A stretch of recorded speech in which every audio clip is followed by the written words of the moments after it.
Momen Lebaran tahun ini diprediksi akan terjadi peningkatan tren pemudik dibandingkan Lebaran tahun lalu.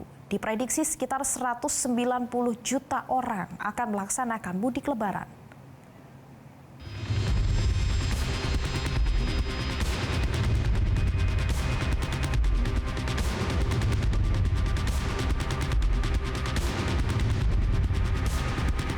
Sebanyak 71,7% penduduk Indonesia atau sekitar 193,6 juta orang akan melakukan mudik pada Lebaran tahun ini.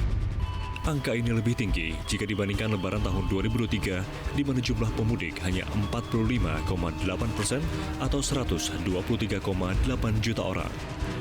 Terkait meningkatnya jumlah pemudik pada Lebaran tahun 2024, Menteri Perhubungan Budi Karya Sumadi mengimbau para pemudik agar mewaspadai 3 titik kemacetan yang diperkirakan akan terjadi di tol dan jalur penyeberangan antar pulau.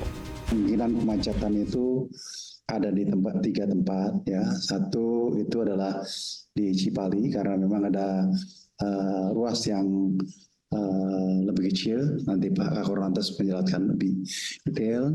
Lalu di Merak biasanya ada antrian ya, dan satu lagi di Ketapang. Tapi kita juga punya identifikasi berkaitan dengan laut, biasanya di Medan dan di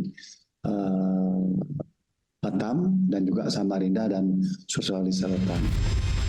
Untuk mengantisipasi terjadinya kepadatan kendaraan saat arus mudik Lebaran 2024, sejumlah persiapan pun telah dilakukan.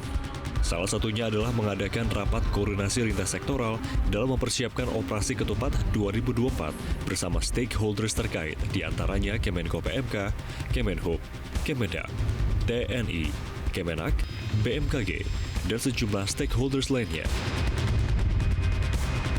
Puncak arus mudik diprediksi akan terjadi H-2 Lebaran atau tanggal 8 April 2024.